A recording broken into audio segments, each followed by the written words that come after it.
Welcome to Out of the Blank.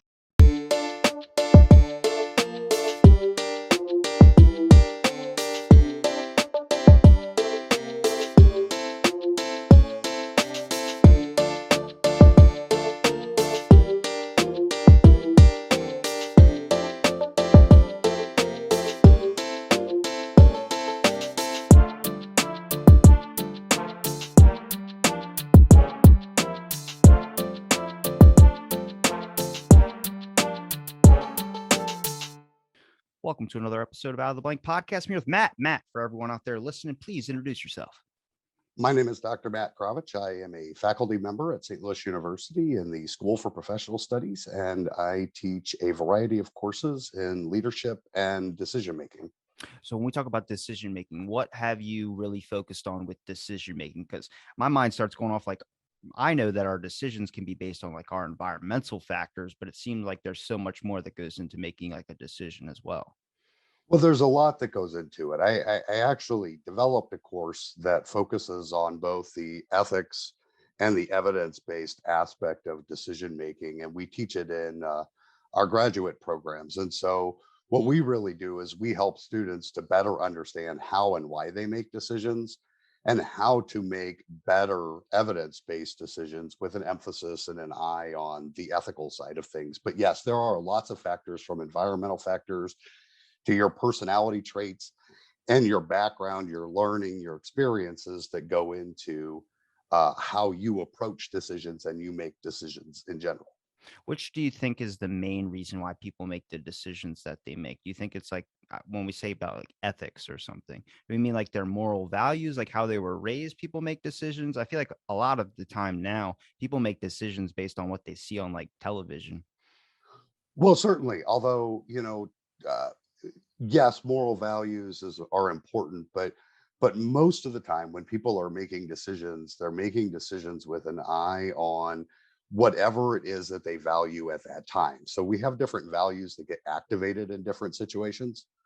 And so if I'm in a situation in which I'm thinking about saving money, I very well may make a decision that is focused on how to get the cheapest outcome that I possibly can. If I'm in a different situation and there's something that perhaps an experience or a product uh, that I highly value, I may make my decisions based on very different criteria.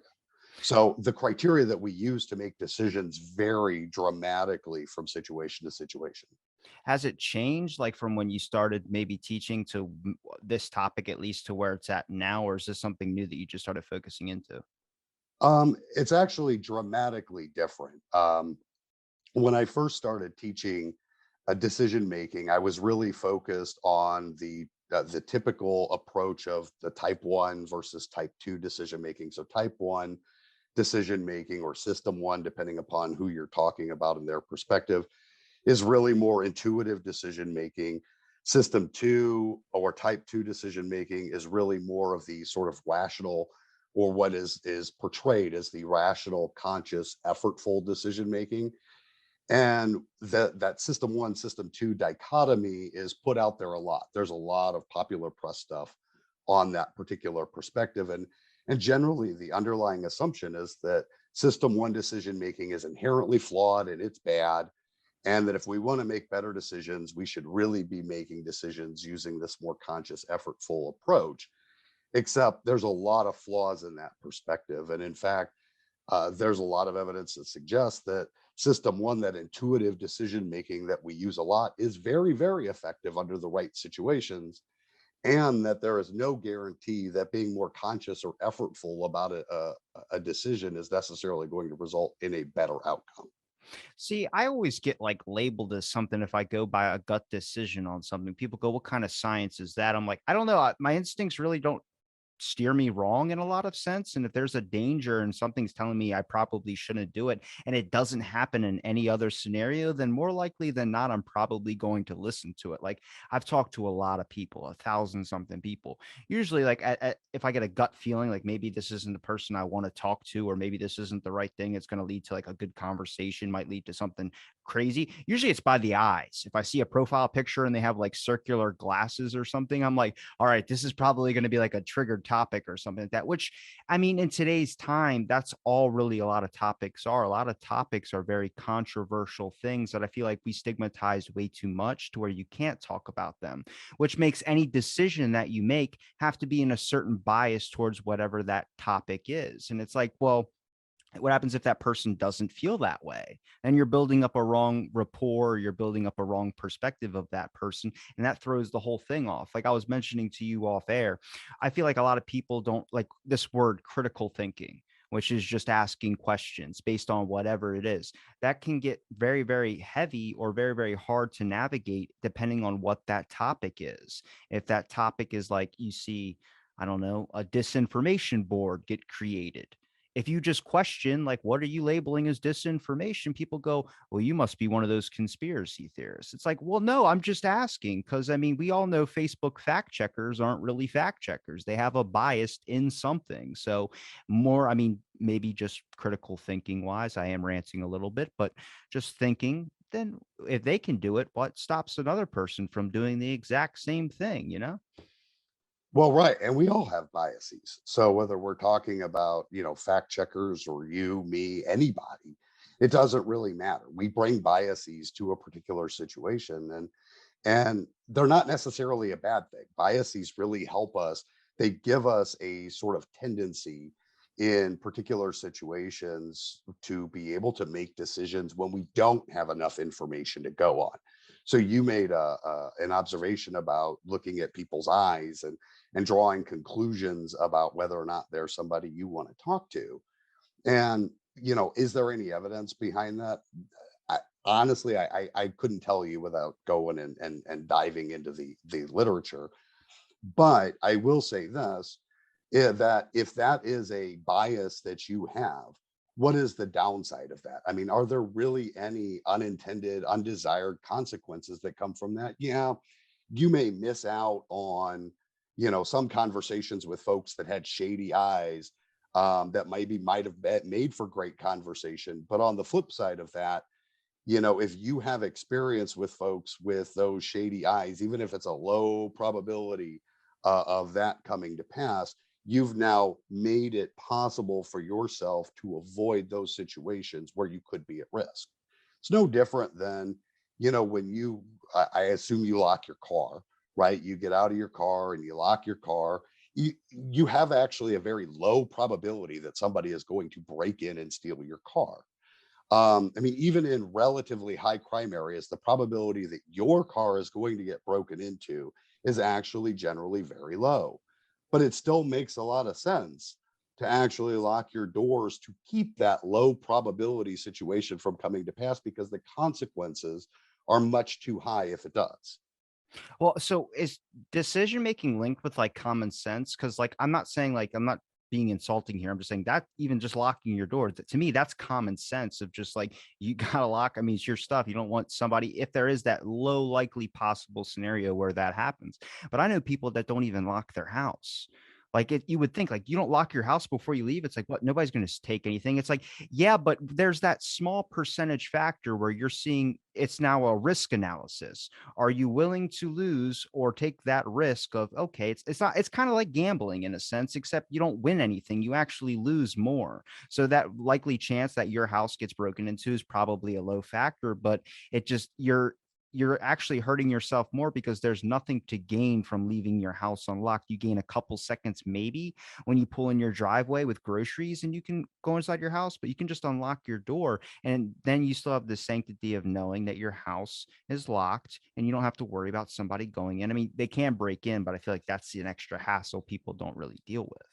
Right. Yeah, and that's, and you brought up an important point, which is the cost, right? So the cost of locking your door, right? The time it takes for you to put in the effort to lock your house is very minimal relative to the benefit that it provides. And that is one thing about human decision making, is that we tend to be willing to make decisions that are no more costly in terms of the time and the effort we're going to have to put into making that decision than the perceived benefit that we're going to get out of it. Do you think that social media or today's technology throws a monkey wrench into that a little bit? Because I think what you're doing is very important, because you have to worry about younger generations that are growing up in a world where people really never had this type of technology or this source of information really before. But also, I'm not the type of person, I don't know that what deems right information. Like, I can agree, I think the majority can agree that the earth is not flat, but at the same time, there's other topics that are a little bit less open in that sense of an understanding about the topic. There's very controversial things that get labeled conspiracy or get labeled this. Like JFK is a good one. I don't know if I even say anything. It's like stepping in a landmine of just crap. If you say that the government got them, or you say this and this and this, there's just a lot of stuff where you should raise questions. And I feel like when you do raise questions, it's more about silencing, which is like, what does that do with our just thought processes in general? If we don't accept or nod our head and just say, yes, this is the correct information, whatever drops on our plate, then how are you going to navigate life? Because you're going to have a lot of obstacles, not just choosing a car, or choosing a house, but choosing whether you want to have kids or not, choosing whether you want to have this. You got to take into account more than just one factor, which is, do you want kids? Yes or no. You should worry about, do I want kids? Because what's that going to do with my bills? What's that going to do in my life? How many years do I have tied down? Am I ready to settle down yet? These are all things that get lumped in now to as an anxiety. And I go, I don't think that's anxiety. I think those are general concerns that usually you would be asking yourself or thinking about more. Yes, and I mean, in almost all real world decisions, right? Almost all decisions that we make in our daily lives, even a lot of the very simple, the ones that seem really simple, right? Uh, they tend to be made under conditions of uncertainty, right? There's always uncertainty in terms of the future and how things are going to work out. We can't know what all of the factors are that are going to play out in terms of whether our decision works out or not. So in many cases, especially when we're unfamiliar with them, and the example of whether or not I should have kids, right? If you, assuming you don't have children, that decision is made under a much higher degree of uncertainty than if you already have one. If you have experience with one, then you at least have more things kind of figured out the next time around when you go to make that decision than you did the first time around when you went to make that decision. So the more you can can think about some of those factors, right? Those things that might not necessarily go the way we want them to, those things that might, right? How is this going to impact my bills? Well, what happens if I lose my job? How are we in terms of savings in case some weird pandemic thing or inflation skyrockets? Now, a lot of the things that we're dealing with right now with the inflation from getting out of COVID and dealing with COVID and all of that. I mean, these are things that most people would have never predicted prior to 2020 as coming to pass. And so, in some ways, you get sort of a pass for not thinking about those things. But there's a lot of other more realistic, more probable things that could happen that oftentimes people don't necessarily pay attention to. And that's one of the things that we try to get students to better understand when we teach our course, is that you need to be more attentive to some of those things when it comes to making decisions, so that you can understand what you're bringing that helps you make better decisions, but also what you're missing in terms of experience, expertise, background, knowledge, um, that might actually detract from your ability to make good decisions. Well, it's like the example I've always used, which is, why don't we teach like life stuff to kids in school besides like Pythagorean's theorem? That's exactly what you're doing. You're setting, I mean, you're just really raising the thought of thinking. I would say, about some aspects of life where I feel like as a kid, you don't really, I didn't even think about it really when I was in high school. I never thought about bills. I never thought about certain things. I never thought about social credit or all these things that we use to get a credit score, to get a house, to get a loan, to get this and that and that. And then you grow up and you realize you do have to worry about these types of things and you have really no idea where to go, especially if you don't have parents that are like, are home 24/7 to be able to show you. You got to try and go out and like, oh my God, they still want them to book the dentist appointment and everything. Like it's those types of things where I wonder, what's your concerns like for future generations? What's your concerns in the area of decision making? Do you think we're doing it logically? Do you think that a lot of it's just kind of spoon fed to us in some aspects? Well, I think one thing that pops up over and over and over again in the course that I teach. So we make students we help students in terms of argument construction. And one of the ways that we do that is we use argument mapping. We make them, and they hate it at the beginning, especially, but then at the end, they usually tell us, oh, I learned so much. I had no idea how many holes in my thinking had existed before I started actually breaking down my thinking into an argument map.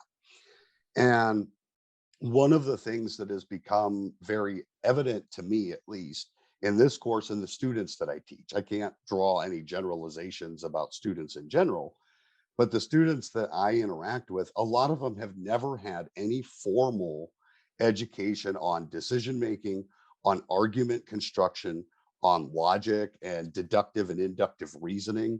So a lot of the stuff that we talk about are things that students have never been exposed to in any sort of formal way. And that to me is a problem if people don't understand how to think through and make critical and make use critical thinking, then it's going to be really difficult for them to sift through the information that is now so readily available to folks via the internet. Well, doesn't emotion play a giant factor in the way that people make decisions as well too? And I just see that with the younger generation. Any social issue, if you talk about any social issue, usually when I say I steer away from people with like circular glasses, most of the time they're my age, but they're dived into a social issue. And then that social issue, their only voice, they don't care to hear the other side or maybe the other perspective. Not saying that I would disagree, but with certain things, it's like 100% this. And even if you say a but or you say an if, like any Native American topic, pick that one. If you just mention that the Native Americans killed other Native Americans, immediately get a red dot on your forehead like you're going to get shot. And it's like, well, you're supposed to talk about these topics. It's the same reason why I think like 7, 8 months ago, there was the story that came out about George Washington's teeth weren't actually made of cherry wood. They were made of slave teeth, but they didn't put that in the historic books. Start tearing down statues, start freaking out, start having all these things. And you start realizing that people are acting over an issue. Yeah. But they're acting with emotion and they're not thinking and talking about these things and trying to find ways to do it in a more passive way. It's more about like, I need to do this right now. And we saw that with the pandemic. How many people would come up to someone who wasn't wearing a mask or had it down on their chin and yell at them and scream at them? And then they would get a video of them and they would be called a Karen and posted on social media, where I'm like, I can't really blame the kids. I also blame like the adults, but I think the common linking factor is the way that we've all been like scared a little bit about this pandemic, which I think we all have a more better understanding of it now. But the media did not make it easy for us to figure out what to do, anywhere to go. No, I mean the media survives based on clicks, and especially today. And so the greater the fear, the greater the emotion that is stimulated, the more likely somebody is going to click, even if they don't actually read the story, right? And so it did seem very much that the media was really hyper focused on trying to dramatize and in many cases over dramatize as much as they possibly could in order to create or generate the necessary clicks they were looking for. I had told my wife early on in the pandemic, we were sitting out on the porch, and I said, the biggest problem that folks have right now is that it's a risk that is super salient, that people are really highly attentive to, because they haven't been able to factor it into their sort of normal risk assessments. Everything that we do when we go out and we interact with the world involves some sort of risk, right? If you're going to get in your car and you're going to drive somewhere, that involves risk. But we are accustomed to that risk. And so we don't really spend a lot of time thinking about that risk. COVID represented something that was this new risk. So it was really top of mind. And that led to people having these subjective perceptions of risk that were in many cases much higher than they probably should have been. But we also didn't have a lot of good information at the time. I mean, there was as much bad information as there was good information, and oftentimes a lot more bad information than good information. Yeah, but it's interesting because if we take the topic from COVID and we bring it over to like cell phones, for instance, the interaction where people get their information, that's still something we haven't adjusted to yet, even though we're probably on our phones more than we're in our cars. Yes. And phones again make it really easy to collect information. They also introduce a distraction that actually oftentimes keeps us from being attentive to other things that are going on around us. It was funny to me. This was well before COVID, right? When I used to see folks that were wandering around campus on their cell phones, texting as they walk, and sometimes wandering out into the streets without any real care paid to the fact that there is this entire world going on around them that is not their phone. I remember the whole Pokemon thing when that Oh, Pokemon game, yeah. and my wife and I ended up in Colorado. We were in Colorado for a week, and I can't remember exactly where we were, but the sun went down, and there were people just wandering out into the streets looking for their Pokemons. It I was crazy. Yeah, because they put up a update on the phone, the Pokemon Go app, after I think like a couple of weeks saying, please do not use this while driving. And it would keep reminding you if the car was moving a certain miles per hour, the GPS would pop up saying, oh, this is not how fast a person walks or rides a bike. So this is where we put the alert up. That was a scary thing because a lot of people were not acting properly. They were ending up in situations that they probably should have never been in on a concept of they were staring at their screen the whole time. Like that's a literal example. Like we all know the joke of like walking into a light post you see in a movie, but this was like a real thing. People that would have never met in person were meeting through an app, and people go, well, that's a positive.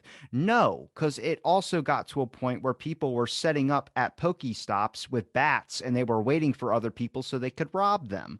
Like that's something you would, but I guess we learned, obviously the app kind of died down a little bit, but it's like with the pandemic lockdowns, when we went into lockdowns and people finally came back out, I swear to God, common sense was gone. It was I watched a woman walk right to like a yard sale, and she went right across the street, did not look both ways. She was an older woman, 40s, 50s, and I was like, really? You like I had to slam on my brakes. You don't have the common sense to look both ways. Even I know that, but a lot of people lost that common sense thing. And right now, I think with that acceptance of like, here, this is the information, take it and go with it, it's also a sense of autopilot, and which really makes it very, very important that people have this critical thinking aspect, not just of like asking all these questions, but just asking a question. If you don't know something, like I have plenty of people on here, I don't know what they're talking about, I'll ask the question. It doesn't hurt. Hopefully, the person gives you like a reasonable response or says something that helps you understand it better, which a teacher should do as well too. But with kids, when they're talking to their friends, they say something or they do something or they see something and they don't ever think to question what that is. I know adults that don't do that, and that really freaks me out.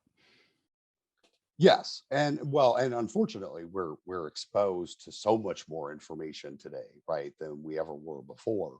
And so, the more information that we are fed, we still have the same amount of time in a day to navigate our lives. So, if we're going to get fed more information, we're either going to have to put the rest of our life on hold to try to assess the quality of that information, or we're going to have to develop some heuristic rules for what to accept at face value, what to reject at face value, and where to dive more deeply to determine what the truth really is. when it comes to like a concern maybe your students usually bring up or a topic that your students usually bring up, do you find that a lot of it is like COVID related or is it more based in like actual life type stuff? Like where do you, because I feel like at this point you had to be dragged into the COVID topic at least once or twice when it comes to decision making about things. We did. Now, the students that I teach, they're all working professionals. So a lot of the students in our program, and the ones that I end up teaching, are students that are working in some sort of professional role already.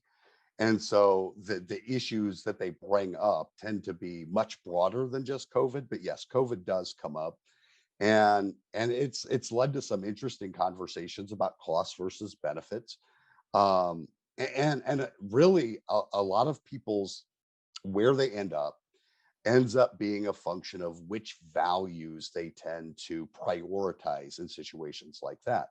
A lot of the students were, very much about minimizing risk, and that whole almost, I wouldn't say that they necessarily took a zero COVID perspective, but the idea of, risk minimization was what was most important, without necessarily considering what the unintended costs of that were, from, the impact on small businesses, to the fact that, a lot of folks got laid off, lost their jobs, because they couldn't get out to do the kinds of things, because the kinds of businesses that they worked in were no longer open. So there were lots of issues that people bring up, and where they fall ends up being a function of which values they took priority for them. Some of them were all about protecting their own health. You see that a lot with folks that end up in the high risk group, right? A lot of the high risk group, for very legitimate reasons, are very much, risk averse when it comes to COVID, and I can understand that and I can appreciate that, because they're operating with a different set of values at the top of their hierarchy than someone who is 21 years old and has, zero comorbidities for COVID. Yeah, like I'm unvaccinated. I beat it naturally, and you get stigmatized depending on how you get over COVID. Which I just go, I mean, if I'm okay, is that all right? But people, I don't know. I guess it's the way that the media has kind of always pushed this narrative of like get a shot and everything like that too. Or I just ask the question of like the data. Like I work out, I don't even take Tylenol. Like I'm a fitness freak basically. And so, like, that was just a decision that a lot of people felt like they had to make in their life. Are they going to get a shot? Are they not going to get a shot? And then it's somehow been hijacked into like this social thing where now it's like people identify you socially, much like politics. Maybe it's the politics that got leaked into it as well, too. But it seems like the way people have conversations now is like, what's your politics before they talk to you? But now it's like, where do you stand on the vaccines is how they talk to you. Where I'm just like, is it okay to ask questions? Is it okay to just try and look at both sides? For me, I feel like talking with so many people, I've understood a lot more where I don't really have a narrowed down base in anything. Like I didn't even know how fragile the economy was based on our supply chain. I had no idea what the supply chain was. Then I'm talking to someone, he starts telling me, well, the media reported this story and then everyone freaked out. And you saw it with the pandemic, the red meat scare. They said toilet paper, they said red meat, and people flocked to the stores. And decisions that should have been thought through, like, are you really going to need 20,000 rolls of Bounty? Probably not, or Charmin Ultra, whatever. But people did, and they bought them, and people couldn't get that type of supply. So eventually, it wasn't about saving you anymore. It was about just saving myself. Right. Well, and one of the things that we know about decisions and decision making is that the stronger the emotion, the less likely you are to make decisions that are not about managing or responding to that emotion. So emotion, we can't make decisions without emotion, right? I mean, the decision, something that I've used in a paper, the decision that, or the conclusion that two apples are better than one, is is an emotional decision. As is the conclusion that two slaps in the face are worse than one, right? When you get to the final point of rendering a decision, a conclusion, or choosing option A, option B, option C, whatever it is, ultimately that is an emotional decision. Emotions play a role in the values that we possess and how they influence our decision making, but emotions oftentimes operate more in the background, right? Yes, they're important. Yes, they influence our decision making, but they don't necessarily override good decision making.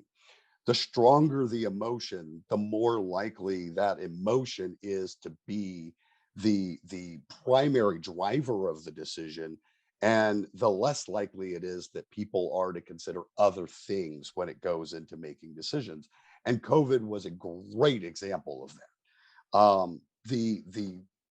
The more scared people were, the more they tended to make decisions to manage their own terror than they did necessarily making decisions that, if they'd have stopped to think about it rationally, or even didn't make decisions under such a highly emotional situation, would have made very different decisions.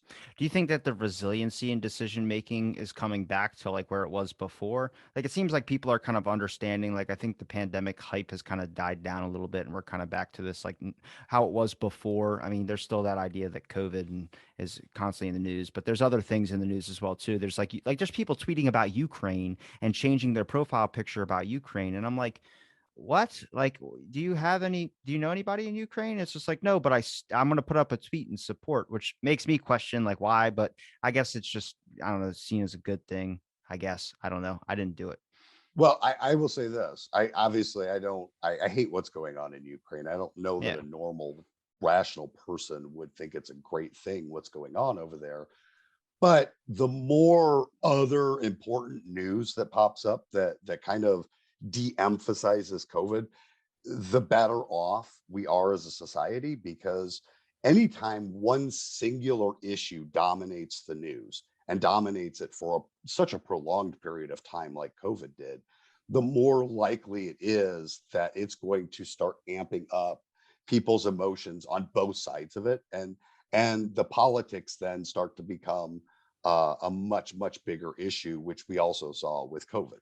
Like Gabby Petito and Brian Lauder, that case that was on the news for, I mean, it had to be a couple of months, man. And I've never heard of her before. It sucks that a girl went missing, but there's girls that go missing all the time. There's guys that go missing all the time too. That wasn't being talked about. It's just, I don't like, if you could predict on a map what they're going to call that's going to be trending next. I have no clue. Like it's like a random number generator. I never thought in a million years we'd see a Johnny Depp and Amber Heard trial, and I watched all like 30 something days of it. I was hooked, but that was like a very clear point where it was going to change the course of history. Now, hear me out. I know this is going to be like a little bit of a side segue, but I'm just saying it was going to change the course of history, because if there was not evidence to prove that Johnny Depp was innocent, that would have been a straight book him and send him away, because the majority of the information that we go off of is that the male is usually the violator in that sense. And this was something where every guy in articles were coming out talking about it, like this is a turning point in history to realize that there is domestic abuse also against the guy as well too, which, I mean, it was good Johnny got off or whatever, but at the same time, you're in this aspect of like there are like real like issues that look entertaining on the surface, but they actually can boil down into other things. And I think that's just the way that we've kind of gone. We've, as people, take everything from the top layer and like an onion, peeled it down to the core. And we get to that core issue, but I think we overinflate it to such an aspect. I don't think it's just the media. I feel like they're a tool for sure, but they also give it to us to let us inflate it on our own. I think most of the hype for the Johnny Depp trial came from like social media. So many people tweeting and actors standing up about it too. I mean, we look in this world today we look over scientists and we look at our celebrities to be the person that give us the information. Dude, it's Idiocracy with Terry Crews. Oh, This is yes. crazy. Well, yeah, and now we've gone from it used to be you had the celebrities, right? The TV, the singer-songwriters, right? If they've done something that makes them influential to society, right? All of a sudden there's some percentage of people that would simply default to whatever that person's conclusion is, the environment, whatever food. Um, Now we have an entire industry of folks who have absolutely zero claim to fame. They've done nothing to necessarily justify having any sort of influential status, and they get paid to be influencers. I fucking wish, man. I wish I had that. I don't care if we make fun of them, but I wish I had that. I honestly, and I understand that some of them end up that way organically, right? They decided, it would be great. I'm going to start sharing such and such about my visits to restaurants and talk about the food that I've had and share pictures, or talk about, makeup, or talk about travel or something like that on Facebook or YouTube. And all of a sudden they just start to organically develop followers who say, hey, I really like the way you talk about it, what you have to say, and they eventually become influencers. But now you've got companies that are, kind of proactively going out and looking for people to pretend to be everyday run-of-the-mill folks who can peddle their products for them so that they can use them to sell more stuff. And I don't get it. I just don't get it. Well, there's a large issue in academia as well too with industry funded research, which is a topic I was really looking into because I was trying to get to the question of renewable energies. And I've talked to everyone from every single renewable energy source to energy storage issues to climate issues to climate skeptics to all across the board. I've talked to it. But one thing when I tried to reach out to someone about fossil fuels, what I started to notice was that a lot of people that were supporting the use of fossil fuels, their sponsorships were by people like Exxon Gas, and they had corporate influence. And this reminded me a lot of the sugar industry way back in the day that was paying off doctors, I think, for $50,000 to say that fat was actually getting you fat, not sugar. And that has completely messed up the food industry, where it just made me question more articles like ResearchGate, for instance. I think it's a great site, but if you look up anything that might be against what the main narrative is, I mean, I went to their Twitter. They follow like every vaccine company. They follow Biden. They don't, it's like, seems like it's completely politically one-sided. And then I go to another thing like Scientific American or Journal, whatever, and British American Society Journalism, whatever it's called. And they have a bunch of articles on there too. And it's showing me not the opposite, but just showing me more of like something that's not affiliated so much with a sponsorship. And I just go, man, it's like if you really want to choose whatever opinion you have or whatever decision you really want to make, which I think at this point, you're now just when someone makes a decision, they're not really basing it in anything but the thing that they already want to base it in, instead of looking for that obstructive view or that thing that might be siding against them. And I'm like, I feel like that really, I mean, it might make your life easier, but at the same time, if they say coffee can cause blindness, but you find one art or billions of articles that say coffee doesn't, and then you run with that one article, I mean, I don't know. It seems like the world today. Media does it all the time. Anytime some new study comes out, it's never put into context, or very seldom. I shouldn't say never. It's very seldom put into context of the actual state of science, which is why you see articles that come out every few years. Coffee is good, then coffee is bad, then coffee is good again, and it really depends on which new study just came out to overturn what they just said the last time around. You've seen that a lot with coffee. You've seen that a lot with eggs. Those are probably two of the most common ones that I have seen pop up over the Eggs? years. Eggs. What's wrong Eggs with are eggs? bad for you. Eggs are good for you. Eggs are bad for you. No Eggs are good yolks. for you. No yolks. But then they said yolks were good. I remember when they did that Yep. too. Because like I said, I'm a fitness guy. So they say like I eat egg whites, but then people are like, well, now you need the yolks. I'm like, but for the longest time, you said yolks weren't good. And it's like Right. they do the same thing with most of our food as well too. Well, and part of the problem is, right, is uh, almost everything has a sort of happy medium, right? Too much of anything is generally bad, right? Water is important for us, but water can also drown you. You can consume too much water. So the reality is that most things are probably not going to kill you in moderation, but what counts as moderation is going to vary tremendously based on the thing we're talking about, right? So moderation of fruits and vegetables, because yes, you can get too many fruits and vegetables, but moderation of fruits and vegetables is probably much higher level of fruits and vegetable consumption than say is moderation of chocolate cake. What counts is eating cake in moderation is much lower level than eating fruits and vegetables, and almost everything is like that. Most things aren't just automatically good or bad for you. They come with upsides, they come with downsides, and in order to get the benefits of the upsides, you have to reduce the amount of intake of those things to keep you from experiencing too many of the downsides. So, how important is memory into a lot of decision making as well too? Because what I say is like, you know how we just talked about the media fluctuating on eggs good for you, eggs bad for you. It seems like a lot of it's on our memory, but I feel like our memory only really stands strong when it's something we investly care about, or what something is like, I guess, a face frontal harm. Like having eggs and saying eggs going to cause this or cause that. Most of the time, it's a long process they talk about. So it's like something that people really don't care that much about. It's like a huge issue of why we have like the climate issue, for instance. It's a really long term problem, or the 2100 is what they've been saying. And when it's something like that, it's very hard to get people to start acting. They're like, I'll do it tomorrow, or I'll do it this. And it's like we're fourth quarter people. We're like the Baltimore Ravens in a sense.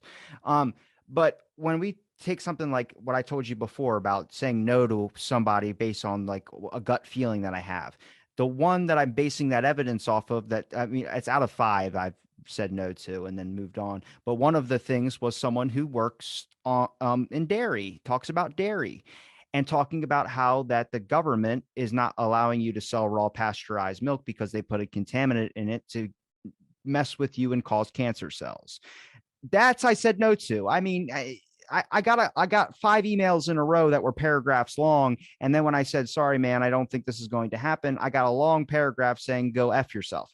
So I mean, I think I made the right call, and that was a gut feeling. But when you realize like what his argument and what the type of topic went into, they do boost calcium and they do boost certain vitamins in the milk as well too. I talked to someone about the supply chain who I asked this question because I was curious, and he gave me that a perspective. So I can see his perspective, but they went a little bit over the deep end with it.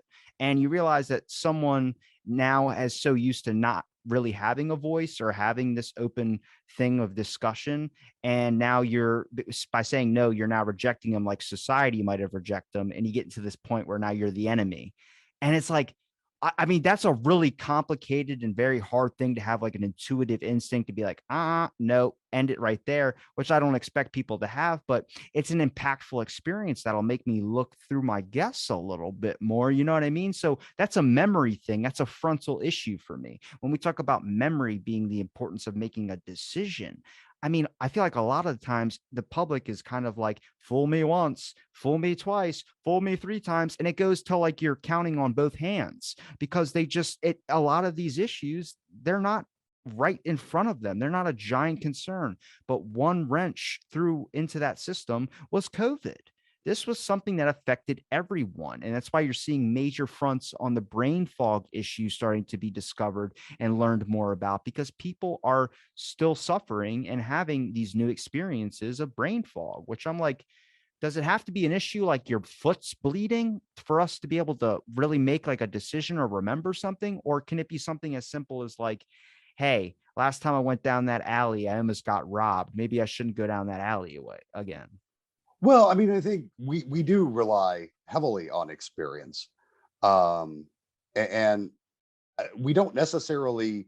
It's not necessarily conscious in the way that it affects us, but a lot of our biases and our tendencies are a result of the experiences that we have. So your intuitive reaction when you see, X kind of information coming out from someone who might be a potential guest on your show, your past experience gives you pieces of information that help you to decide whether or not there are red flags or not.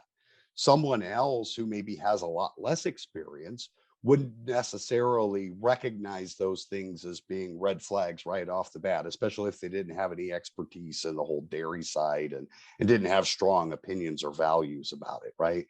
And so, as we navigate this thing called life, right, we do learn from experiences. Sometimes it takes us several tries to really encode something into our way of thinking and behaving, but we do tend to tweak our sort of intuitions, our biases, our perspective on things as we go through, and we learn from those experiences what worked, what didn't. Sometimes those things are legitimate and valid, and sometimes they're faulty.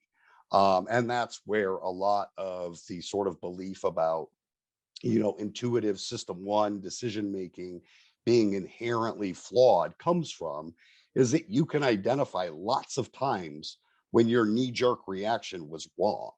But in a lot of the research, and that's what they do, right? They look for, they create studies to try to show that there are times when your knee jerk reactions are wrong, but they never create studies, or very seldom create studies, to show that the times when your knee jerk reactions are right.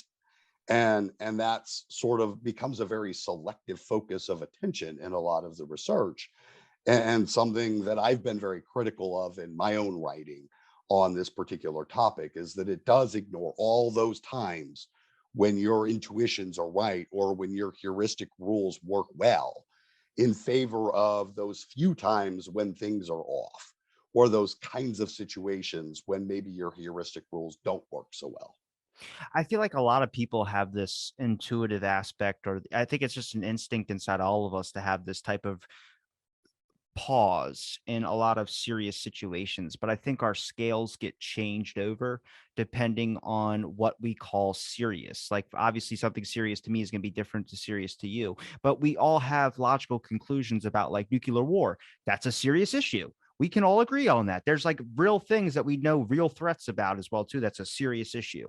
But there's also things where it's like decision making, like the price of gas. Should I get an electric car? For some people, that's a critical issue. For some people, it's not. For some people, it's very simple. And you get into this aspect of like, I don't say data's wrong, but I look and I question the people that put in that data. And that's when I go, when we talk about like evidence based experiments, I'm not saying your data is wrong. I'm just saying when we say evidence based experiments, how do we get, like, do you take a census test? Do you ask people questions, like morally questions? There used to be a myth, a legend, like a folklore type thing. But some people remember seeing it. It was a machine called Polybius, and it was in an arcade machine in the 80s. It's bear with me, it's it's gonna sound nuts. But it was a conspiracy tied with the Men in Black. And what happened was there's a small portion of people that would like these arcades in the 80s, like the old school ones you put quarters in and all that, like Mortal Kombat ones. Just for any younger generation out there listening, I got to clear that up. But I'm just saying, they would have these in these arcade machines posted all around different towns, mostly in Idaho, is where I've seen a lot of people talk about seeing this machine. I actually had a guest talk about seeing this machine. Now, I don't know if it's a memory issue where you think you've seen it and you think you've played it, because the machine does look like a machine. It looks like something you probably played, like something like Space Invaders or something.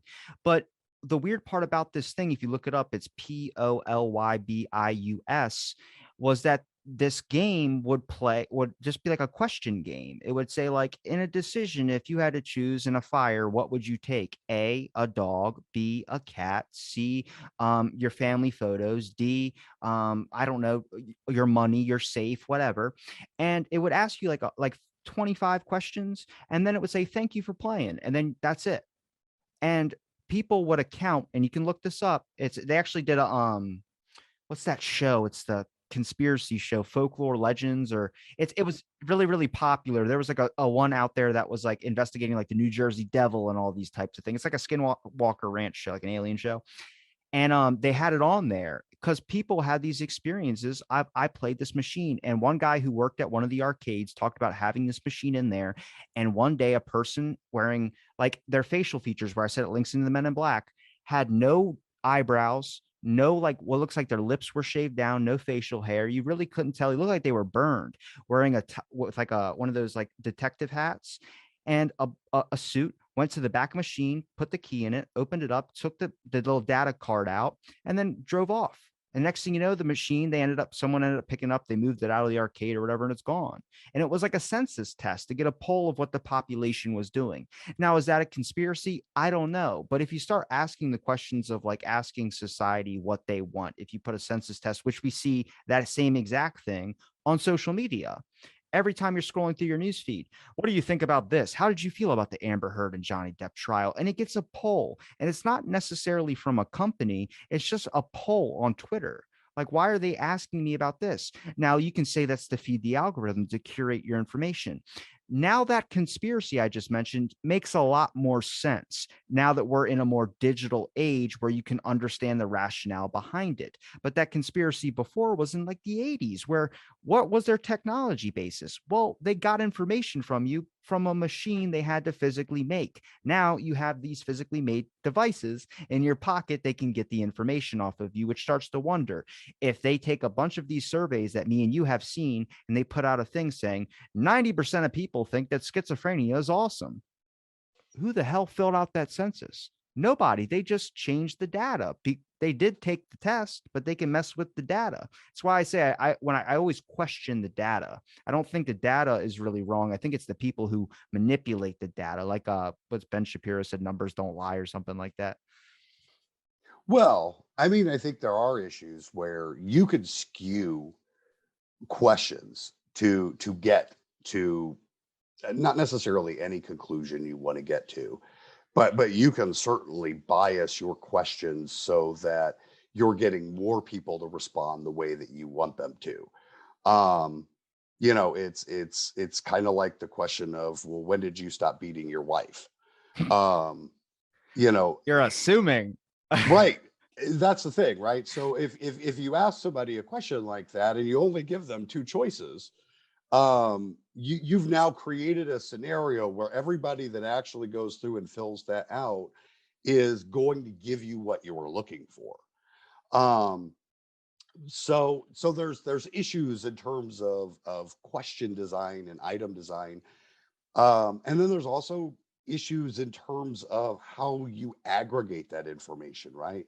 One of the ideas that percolates and pops up periodically, the lies, damn lies, and statistics, is this whole notion that you can transform statistics and do things that a myriad of things to make the data be more amenable to whatever kind of conclusion you're trying to show.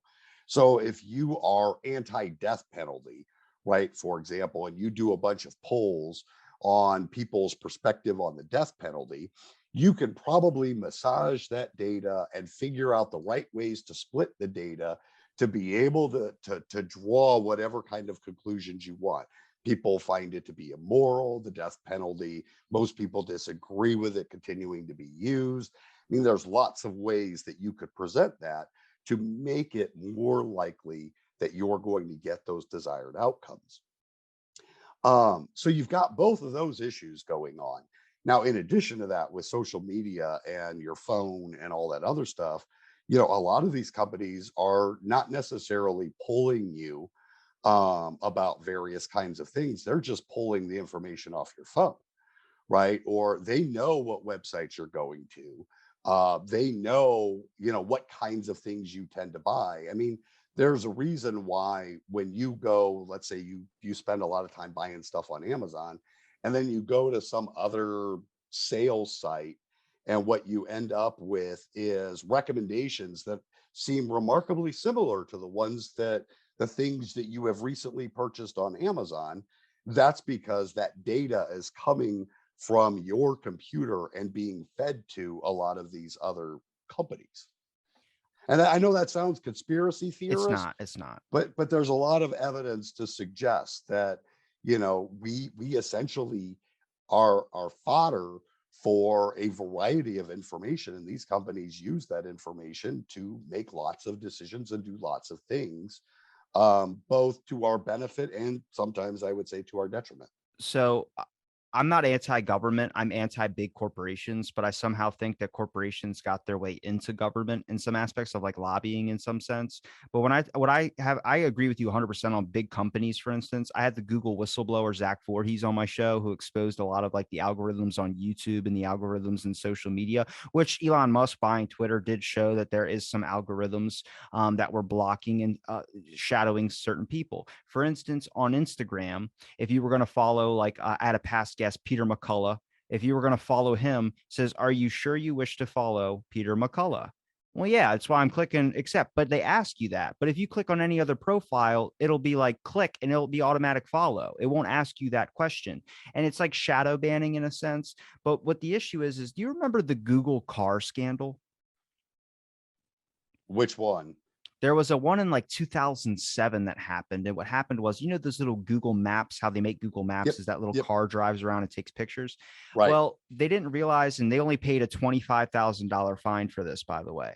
They were sucking up Wi-Fi data, which was stealing your information. So they naturally do that through your computer. They naturally, whatever you search up, you can delete your cookies in browser and data history. I've had Zach on here to pull it up and show you that they don't actually delete it. It gets stored somewhere. So that's small little bits of information. I think it's 50 megabytes per hour they send of data of information, even when you're not using your laptop. As long as if your browser's open, you walk away, they're taking information whenever they possibly can. The Google car did it at such a high level, like a vacuum. So you just went from picking up grains of rice with your a toothpick to now a vacuum sucking up all that grains of rice. And they paid a $25,000 fine for that. But we saw with the social dilemma, we saw with this type of stuff, they're constantly using your information. And what they say is private companies, it's their server, it's this too. But in January, I think 2011, you can look this up. Someone hacked into Google. There was like an issue, and Google blacklisted every single website on the internet. So access to the internet, if you're using, I'm guessing you use Google Chrome, right? I don't You generally. don't? What do you use? No, I generally use Brave. Good man. All right, so we're in the topic that we can talk about a good bit. I like this. This is a fun topic. Brave is a no, like Google is an anti like kind of search engine where they don't track your data and information. That's a good one to use. Well, people use DuckDuckGo. And if you click on Google and you click on switch your search engine, it'll allow you to choose 4 options. And one of those options is DuckDuckGo. The issue with that is that it was labeled as this anti-Google free search engine to get the real information. And you realize that Google actually slowly bought it without anybody knowing and now owns it. And you start getting into this aspect of people go, this, like you said, it's not conspiracy, or I don't mean to get conspiracy. That's not conspiracy. That's really good business. And that's very effective business at owning the market. Just like there's Robert Epstein, the psychologist, who exposed this on Joe Rogan, talked about if you type in A or M, if you have a business with an AM in the beginning parts of the name, you're not popping up on that search result. It's going to be 1,000 pages of Amazon because they have a partnership together. And you start realizing that what you're accessing as this free information or this open source thing is actually quite skewed, and it's quite biased in a lot of different directions, much like Facebook's fact checkers are biased in certain narratives. You realize that this isn't conspiracy. This is just that's their rules to the game. It's their rules to the show, and you're accessing their source database. That's why Elon buying Twitter was so shocking for a lot of people, because they thought this was going to be a moment of change. Now it's an okay start, but Elon's not a savior. I just think that we need to look at really what we deem as conspiratorial, because business has a very funny way of working itself into a lot of aspects of things I don't think it should be influenced into. That's academia. That's so much stuff. Yeah, and well, and the other thing too is there's a difference, I guess, a technical difference, if you will, between a conspiracy theory, which generally speaking is defined as being a conspiracy that is really unfounded, Earth is flat. versus right, versus an actual conspiracy. Conspiracies can exist, collusion can exist. One of the problems that you get is that as these companies get bigger and bigger and bigger and become more and more influential, and they buy up competitors, right? or competitors just quite frankly aren't much of a player in the market. You end up with these big companies creating partnerships with other big companies, and at that point you essentially end up with a de facto mega corporation. Yeah, they're still separate entities. I'm not by no means a lawyer and understanding how all that would necessarily work, but by default you have fewer options at that point in time. And it's silly to believe that Amazon doesn't influence a lot of things that you experience when you try to do a Google search. um or the reverse, right? It's silly to believe that Google doesn't influence a lot of things when it comes to your use of various kinds of websites.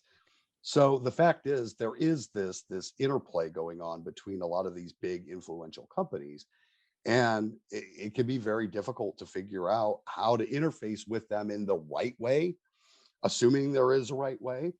Um, and what are your options if you choose not to? Do you know who Robert Epstein is? I mentioned him. I don't. Okay, I'll have to send you his Joe Rogan episode. It's very, very mind blowing because he does do this for like a living. He looks at all this types of company influence and everything. Basically, what I said is what I heard him say. And he did pull it up on the show and show it. But when I talk about they blacklisted the internet, Google did. It was they blamed it on a hacker. They said a hacker. It was, and the reason why they know it was a hacker was that they picked a time in the week when no money transactions were being sent across Wall Street, any of those types of situations, like with the stock market, none of that. There's one specific point, and that is at I think 9 a.m. on a Saturday morning. Is there's only 1 hour in the day of the week that no money transactions happen. It's just that Saturday at 9 a.m. And they shut it down for 45 minutes. What happened was if you had Google Chrome, which most people have Google Chrome, I'm using Google Chrome right now, when they would click onto it, there was no internet. And what happens is this is blocked by proxy. And now this was a slip up. But what this hacker exposed was that internet is basically controlled by Google. Because if you only have Google browser, you can't go to Google and try and download Windows or try and download this because it's only Google on most people's computers. So you had no access to virtually no access to the internet for most of the populations that have Google Chrome. And it starts to be into this aspect of like that's a real powerful thing that they have right there. And it's when you raise a question to it, like you said, we have to figure out what's conspiracy and then what's like a conspiracy, an actual issue that needs to be fixed. And I feel like people can't separate those as well either. Like, I mean, I bring up with JFK, there's things you can easily say conspiracy with. There's really, really things you should be questioning, but people don't like that. They want to accept the main thing. And it's like, well, if I can't even have the conversation about it, then we're in a really weird spot because that just, I mean, we know that this happens with smaller companies. We know this happens with other things. It's got to happen with other things as well, too, that we don't expect to have faults. But I think everyone knows like sleazy politicians. We know that stereotype, but how many people are more than willing to accept whatever that sleazy politician that they're calling starts saying something that fits their view? It's like, well, we should still raise questions. Well, that's the key, though, is we tend to be much more accepting of information that fits with our worldview, right? So if a politician tells us stuff that we already agree with, we're much more willing to accept it than if the politician starts telling us something that we disagree with. It becomes then for many people, a game of trying to find reasons to dispute the claim or the information that the politician is spewing to us that we don't agree with. How can I justify disregarding this? And that's really, I mean, that's kind of confirmation bias in action. Um, but that's the way we tend to operate. As people, we tend to be much more accepting of things that agree with our values, that are aligned with our values, that agree with our beliefs, and tend to be much more skeptical of things that do not conform with that.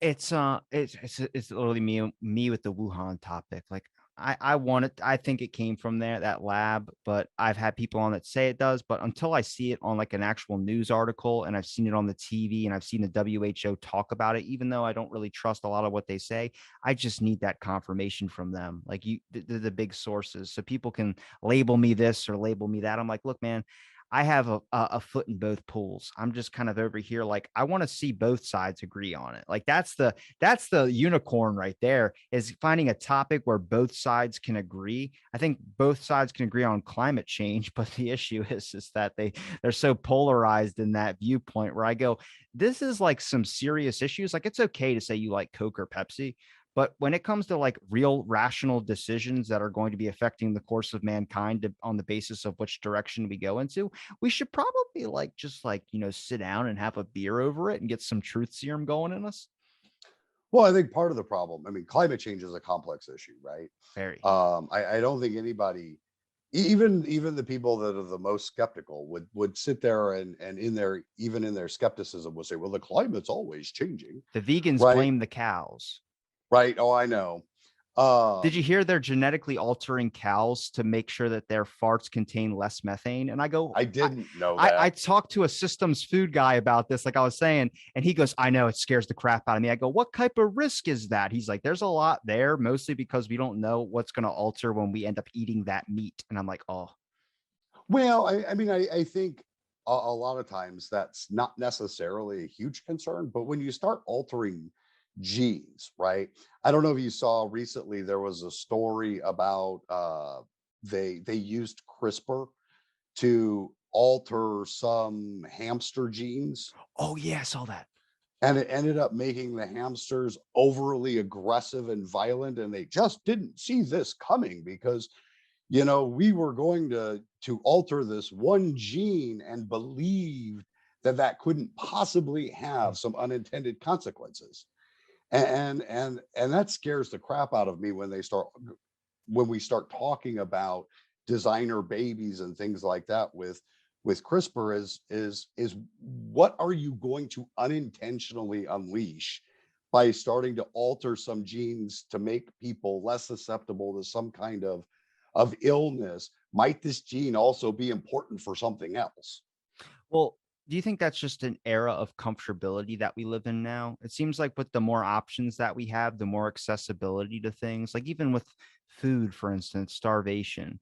We don't have that problem like we did 50 years ago, 60 years ago. You're not seeing people die on the street, and at least in the States, of starvation. But that also comes to this aspect when there's which I said this from the systems food guy again, when he mentioned like when there's a recall on Jif peanut butter, people start freaking out because they can't get Jif. And it's like, you can just choose Skippy. You can choose this one, but people want their option. You know what I mean? But there's a whole host of them out there, which makes it increasingly difficult, which he mentioned is the media reports on that. Like there's a huge outbreak and it makes them look bad, but it's the media talking about something that everyone is now going to be concerned about and want that even more. It's like the lobster effect. If I told you from this day on that you're allergic to lobster, you're going to start craving lobster a lot more. And it's like, it's our overabundance of a lot of things that we do have where when it does go missing, we've always expected it to be there. So when it's not there, we have these freakouts. And I think that's a really big issue because when you look at CRISPR, from what I've talked to with people who are actually working in gene editing, they go and say, like, I mean, it's just there's a lot of ethical concerns. I mean, eventually we're going to get to a point where someone can just walk in and be like, I want my baby to have blue eyes. I want my baby to be 6'5" and funny. And you're like, that sounds sci-fi, but give it 5 years, give it 10 years. It's gonna get there. And that's what really brings into this era of like, do you should you do that even though you can? Like that's not necessarily the right thing to do as well either. Well, here's part of the problem too is, yes, we've mapped the genome. Yes, we know that this gene may be associated with this kind of condition, but we also don't have any idea whether it's because none of these relationships, right, are necessarily perfect. There's not a perfect 1.0 correlation between having this gene and getting some sort of cancer. Right. So the question is, what's keeping that from being a perfect correlation? Might it be that perhaps this gene only produces this cancer when this and this other gene are also present. And if we don't jack with all three of them, we could be actually having some unintended consequences.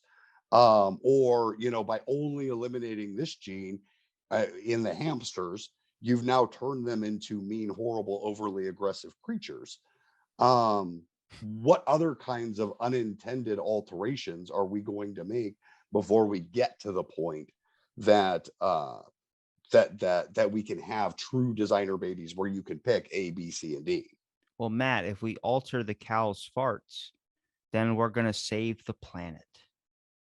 Right. Well, and going back to climate change, right? The whole issue with climate change, even for people who agree, they don't necessarily agree on A, how much of a problem it is, or when it's going to be a problem. And then also B, when what solutions are appropriate given the costs of those solutions. I think that, and I've said this before to even my climate skeptic friends, I've talked to a lot of people about this topic, and I definitely think that the Earth is warming, but I also think we go through some different periods and fluctuations as well too. I talked to someone who studies magnetic field about the Earth and how it's linked into the core, and a lot of it is due to our spikes that we have. Now, there is definitely greenhouse gases that we are creating, but I feel like each side has like some really good evidence on a lot of their stuff as well too. I mean, the plant life is insanely more than it was before, only because carbon dioxide is the thing that causes plants to grow. And there's an extreme abundance of that, which is the issue of where the earth warms. So, I mean, if you get them in a room and you get them to talk, if you could somehow manage it and moderate it, which I'm going to attempt to do, but they can really understand each other's perspectives about things too. But it's just so hard because when you get graphs, if you see any of these graphs online, I could give you a graph example of like, um, does smoking affect lung capacity? And then you look at like the normal lungs. It goes up in this upward, and it looks like a graph that it goes up depending on age, and then it goes down. Then you look at the smoking one. Well, the smoking one's way higher, so it actually looks like it increases lung capacity. Okay, one thing people aren't looking at is read the sidebar. Notice how the one that says minutes and the one that says seconds. The one that says seconds is on the smoking one, so it looks like it's drastically more. Smoking does help with oxygen levels. No, it's not, because it's the way that these graphs are set up. It's the same thing with methane. If you look at the cow fart thing, the way that they put it on a graph, they're comparing it to a bicycle. They're comparing it to like other things. I'm like, what about the giant coal plants? Like, can we bring that over in the graph? And you realize that the graph kind of levels out in a sense. And I've dived deep into this topic where I pulled up energy.gov on my computer and showed it on screen of nuclear energy on their site says it's the most profitable and better energy. I don't know if they have a bias or not. I've been told nuclear is going to make you grow a third eye, but now everybody's talking about it in the media saying it's actually beneficial. I'm just like, Jesus, here's the best example of how to make a decision. Wait, just sit and wait. I'm sorry if the issue is a life or death situation, but someone pulls out a gun, be like, I'm going to wait. Like, why? I'm just going to wait. Maybe you'll get bored. Your arm will get tired from holding it up. I don't know. I'm going to wait and see what happens. Maybe someone will jump from the roof like Batman and take you out.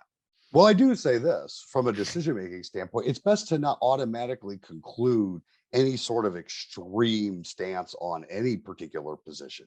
Right. I mean, I stopped arguing the climate change issue with folks a long time ago. And my perspective these days is, hey, look, we haven't always been the best stewards of the environment. And even today, we're not necessarily the best stewards of the environment. But what can we do to be better stewards of the environment? Let's not worry about whether or not the earth is warming or it's not warming. What can we do in a reasonable way that is cost effective to help us be better stewards of the environment? And hopefully we'll have some benefits long term for the planet and for people around us. Yeah. I think when you look at the concept of like long term or long goals or end goals or full scope plans, it's like a chessboard. That's what life is. But I also think people have an unrealistic expectation of what time they have in their life. Now, you're not guaranteed 100 years. Like, I mean, medical stuff is pretty good. People say I'll probably live to be like 90 or something. You could me get hit by a car tomorrow, God forbid, but that could happen. And I think people feel like with the time that they have in a day, people will usually give you the answer, there's not enough time in the day. And I'm like, well, no, there's enough, but I think you might have spread yourself a little too thin on the amount of time and things that you need to do. And the way that I kind of understood this, which I have ADHD, so I constantly feel like I need to be doing something. But Jamie Kennedy, you remember that guy? Hmm. He said in an interview, he goes, I actually am doing a lot. I stepped away from the spotlight a little bit, but if you're not doing a podcast, this is how he said it in his Philly accent. If you're not doing a podcast at 2 a.m., if you're not doing a movie show at 3, if you're not filming a script for another movie at 4, writing a book at 5 a.m., he listed like every single hour until 4 p.m. And he goes, then you're out of the game. And he's like, you got to do that on a daily basis. And I was like, that's very true. We examine the Rock's workout or we examine the Mark Wahlberg style of life and we go, man, that guy does a lot. Well, he feels like he needs to, and that's how he gets to that level. But people feel like that's what they need to be doing way more, and they burn themselves out and only do a diminished capacity of each individual thing. I mean, that's my own observation and kind of hearing a lot of information about it. It's not right. It's not wrong either, but it's just like a great way to think about things when people go like, I got to be doing something. I'm like, do you? Like, because you've done a lot today, you mowed the lawn, and most people just, woke up, brushed their teeth, and maybe had a coffee and went back to bed. Yeah, man. So my primary background, right, uh, before I got heavily into decision making, was in work life balance and resource allocation and how people manage their time and energy. And one of the big things that we know is that we are really, really good at letting the rest of the world use our time for us. We are not oftentimes very proactive in actually choosing when, where, and how we allocate our time and energy to things that we want to do. Yeah, but we also live in a world, I think, where people would say the side of, I don't, I'm not, I'm doing what I want to do when it comes to making music. But if you go the creative like rabbit hole or you go the creative aspect of things, a lot of people would consider that time useless because technically you're not really like doing a podcast, for instance. If you expect to get paid to do a podcast, it takes a lot of time. And I mean a lot of time. I'm doing 4 years and I just started making like a little bit of money, but I don't do sponsors or any of that type of stuff. But other people want to go as fast as they possibly can. I actually work with a guy. He goes, you should check my show out. I'm like, all right, what's your show? It's a self-help show. I'm not really into that, but I'll follow it. 300,000 followers on Instagram. I asked him when he started it. He said before the pandemic. I've been doing my show longer than his. His show is 30 minutes long, one episode a week. I post daily. My show is an hour to 2 hours long, and I have guests that are way higher up than the people he might have on. It's not that my show sucks and his show's just better. The man's rich and he funnels 1,000 something dollars a week into promotion for his show where he gets a large view. And you realize a lot of those social media people are bots. It's not saying his show's bad, but it's someone's cup of tea, not mine. But I'm just saying this is like where you get this unrealistic expectation that maybe, you have doubts about yourself now. You have this other aspect, but it's a lot of it is looks, and social media can make you look really good. Now, my work ethic is strong, but it's compared to him, even though his work ethic might be lacking, he just has more money to back that up. Well, yeah, I mean, in a lot of success, if you will, social media in general is impression management.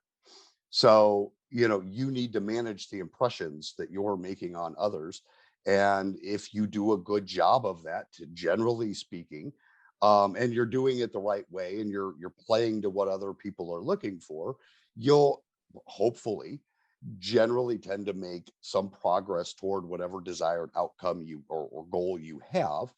And in some cases, the more input you have on the resources side, the easier it is to do that, right? I mean, if this guy's spending an enormous amount of money leveraging resources, financial resources specifically, to generating a market, it becomes much easier to sustain that market than if you're trying to grow that market organically.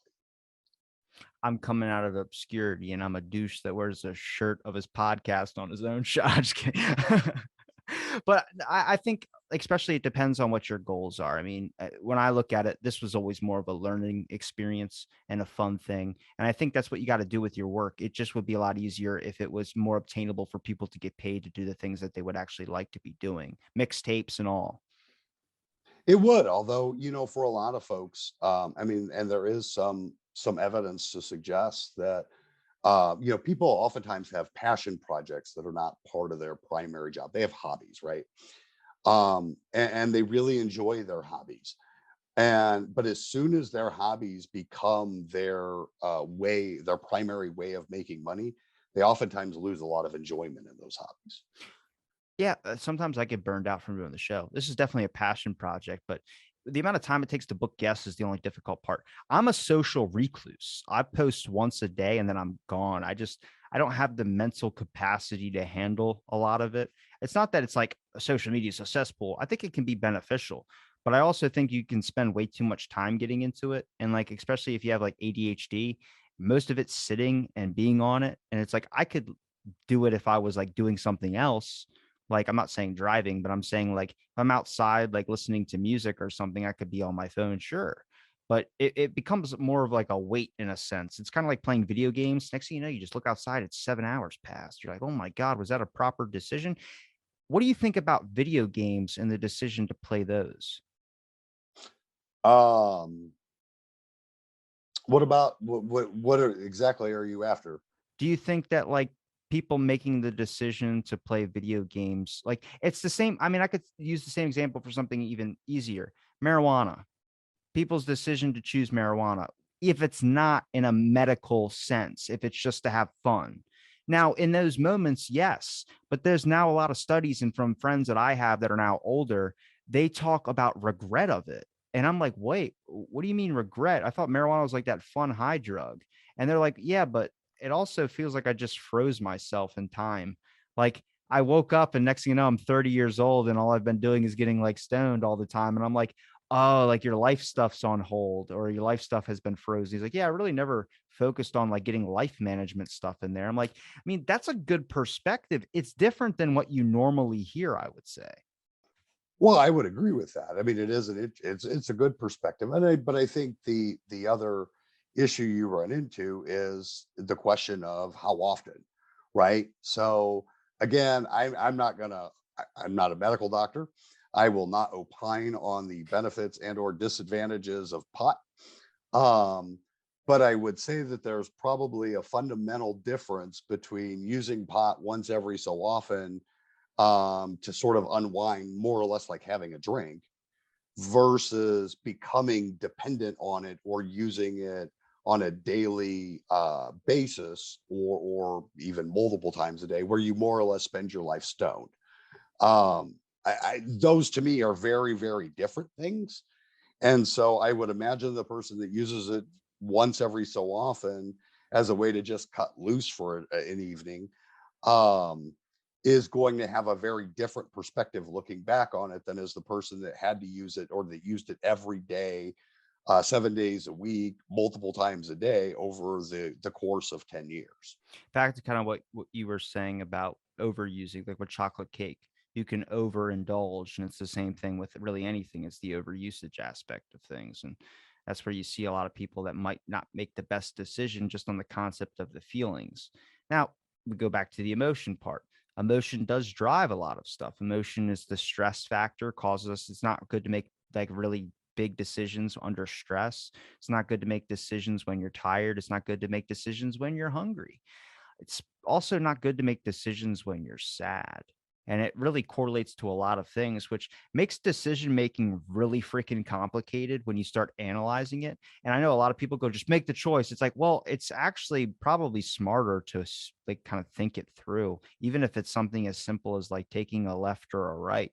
I understand, like, yeah, you got to get to work, but if both ways or both roads lead to work, is one going to be a different experience than the other? Maybe. I don't know. But also, when we really, you can't do that naturally every day. Can't make like a 10-minute decision on taking a left or right. I'm not saying that. But just thinking about it, it's a practice. It's practice to make more logical thinking decisions in life when a question or something is brought up in your way. Simple as saying, do I feel like having tuna tonight or do I feel like having salmon? That's a very simple decision. Now you can start with that type of practice in your everyday life to now making bigger decisions and narrowing it down to where those decisions only take 5 seconds in a simple matter of tuna and salmon. And then when a big course of action comes of, do you want to get married or not? You can really sit and think about all the possible ways or all the things that you might have doubts or you might have feelings about that should be addressed before you enter a life changing decision. Well, and that's the thing, right? Is really emotion. Emotion is constantly occurring, right? We are never devoid of the influence of emotions. People like to believe that they can make decisions in a purely rational, unemotional way, but they really can't. The question is how much of a role is that emotion playing in the decision? And you should absolutely avoid making big decisions when you're experiencing strong emotions. Um, putting those aside if you can, and trying to wait until maybe you've gotten yourself to a better place emotionally before you make that decision can go a long way. But sometimes we don't get that choice. Oftentimes we do. I think the times when, people make a lot of times bad choices, and it isn't just necessarily negative, right? A lot of times people will conclude that, well, being in a bad mood is really bad for decision making. Well, guess what? Being in an extremely good mood can be really bad for decision making too. I don't know if you're a sports guy, but go to any sporting event where people are overly amped up going in and they drink too much and they make some very bad decisions. It isn't because they were in a bad mood, it's because they were in too good of a mood. So being in a experiencing positive emotions can have just as big of a detrimental impact on your decision making as be having negative emotions like anxiety, fear, sadness, whatever. And anger, of course, anger being another one that tends to stimulate a lot of bad decision making. But being overly excited about something can lead to bad decision making. Look at children who can't manage their excitement a lot, and they tend to make some very bad decisions when they're experiencing too much excitement. I watched my five, I think he was probably four at the time, take his heel and on my other little nephew who's like 1 or 2 was laying on his back and slam it right into his eye with his heel, like do an axe chop with his foot out of just pure excitement. Where I was like, what the hell just happened? But he couldn't control himself and he felt like this was the best way to get that type of feeling out. I mean, it's the same thing with adults too. Adults, they get super excited about something. Sometimes they'll like bite something. I know it sounds like a toddler, but the adults will bite something or they'll punch something or they'll do something to get that, joy and whatever. We're going to Disneyland and then they'll jump off the roof or something. I'm not saying jump off your roof, but I'm saying that's an example of a unrational decision in a time of when you're in such an influx of emotion. Right. And it really begs the question of whether there is any such thing as actual rational decision making. It's really more a function of trying to make sure that the decision that you're making is going to give you a good enough chance of producing a desirable outcome. Well, the real question is, did you make a rational decision coming on this show? I thought long and hard about it. I spent a lot of time over the weekend writing down pros and cons and trying to figure out. No, I'm just kidding. Matt, seriously, it's been a pleasure chatting with you. I'm glad. I'm sure you didn't think we were going to cover all the topics that we did, but it was a genuine pleasure on having you on the show, and I'd love to have you back. Is there a place where people can find any of your links, your Twitter, anything? I am on Twitter as @Grawitch, Grawitch. And there I regularly post links to the things that I write on Psychology Today, but you can also search for me there as well. Well, I'll link it all in the description. It's been a pleasure chatting, and thanks for listening to this episode of Out of the Blank.